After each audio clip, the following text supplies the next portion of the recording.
Halo,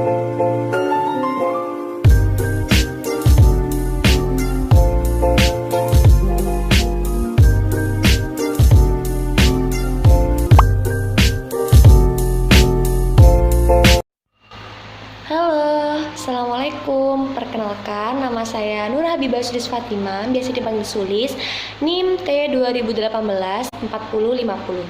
Di sini saya kelompok 5 yang akan membahas tentang strategi pembelajaran dalam pembelajaran tematik. Nah, sebelumnya kalian tahu nggak apa yang dinamakan strategi pembelajaran? Nah, jadi strategi pembelajaran adalah cara yang akan dipilih dan digunakan oleh pendidik yang akan disampaikan kepada peserta didik, yang dimana tujuannya itu untuk untuk memahamkan peserta didik dalam menerima materi tersebut dalam kegiatan belajar mengajar, seperti itu. Dan di sini dalam strategi pembelajaran dalam pembelajaran tematik itu ada 3 poin, 3 komponen ya. Itu ada ciri-ciri, ada kekuatan, dan juga ada manfaat. Nah, jadi kita langsung aja bahas ke yang ciri-ciri ya. Ciri-ciri pembelajaran tematik ya, strateginya tapi. Yang pertama yaitu ciri-cirinya berpusat pada anak. Pasti dalam suatu pembelajaran itu pusatnya itu ada di satu, peserta didik. Yang kedua, memberikan pengalaman secara langsung. Jadi dalam pembelajaran tematik ini pemberian tugas maupun materi itu secara langsung kepada peserta didiknya. Jadi tidak terlalu banyak materi seperti itu.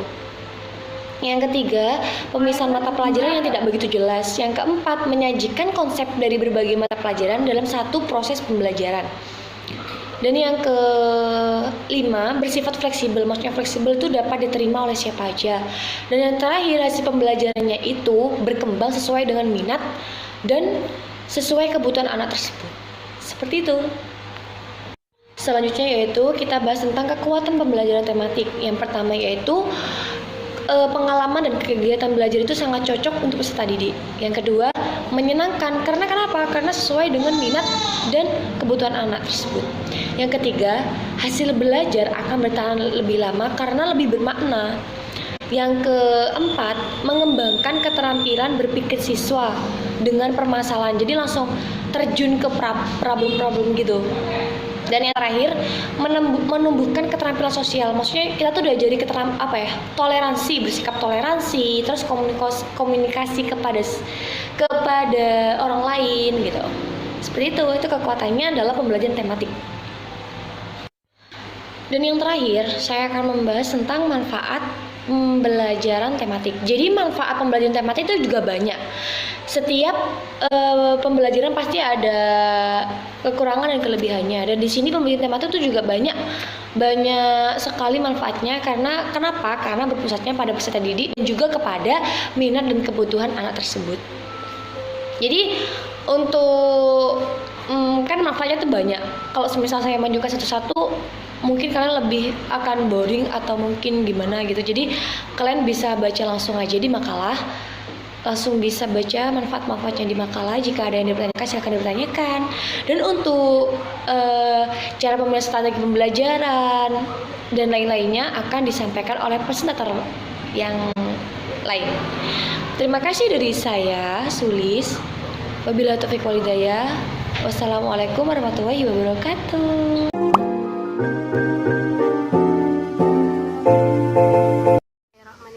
Assalamualaikum warahmatullahi wabarakatuh. Saya Fitria Taufik Batsyair, NIM T 2018 4051. Saya dari kelompok 5. Di sini saya akan menjelaskan tentang materi kami, yaitu strategi pembelajaran tematik.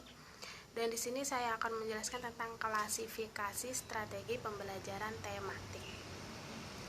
Strategi sendiri udah kita tahu ya, udah kita pelajari dulu yaitu sebuah cara atau metode seperti itu.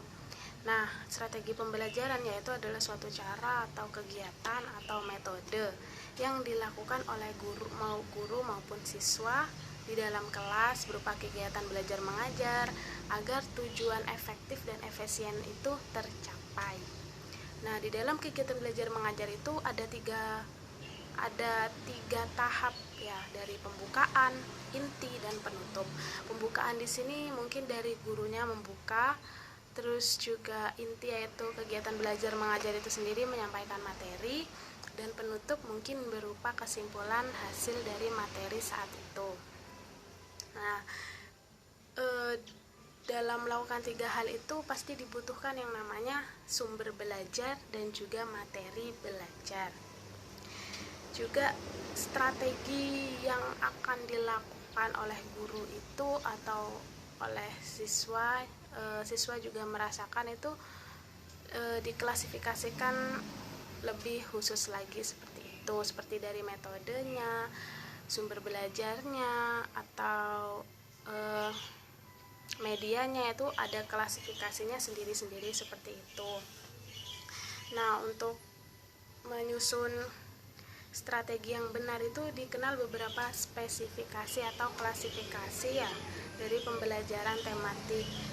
Seperti yang udah dijelaskan di awal oleh teman saya itu tentang yang pertama itu ada ciri-ciri, yang kedua ada kekuatan, ketiga ada manfaat.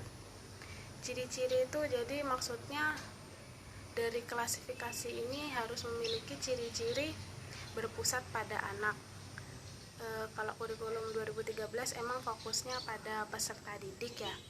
Terus juga berkembang sesuai minat dan kebutuhan. Jadi ciri-cirinya tuh apa yang dipelajari, terus juga harus sesuai sama minat dan kebutuhan si peserta didik. Jadi ciri-ciri sini itu sesuai dengan perkembangan fisik dan mental siswa.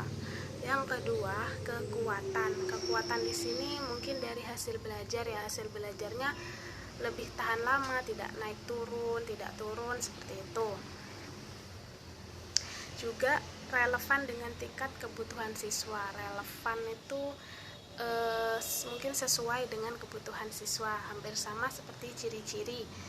Dan selanjutnya menumbuhkan kesadaran sosial, toleransi, dan lain-lain. Jadi dari pembelajaran tematik sendiri itu harus memunculkan yang namanya kesadaran sosial di dalam diri peserta didik. Juga mereka agar bisa bertoleransi, berhubungan baik dengan lingkungan sekitarnya.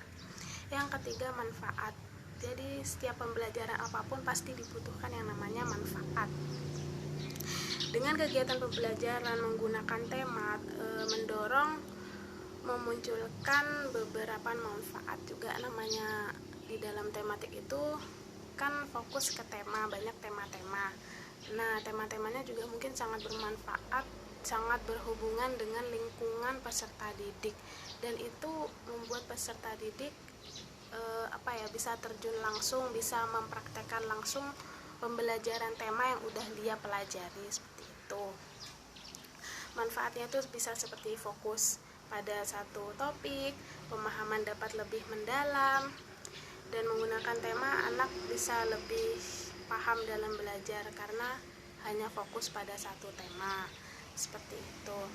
Nah, jadi dalam klasifikasi strategi pembelajaran sendiri itu ada klasifikasi sesuai dengan metodenya, klasifikasinya sendiri, terus ada media pembelajarannya, klasifikasinya sendiri seperti itu.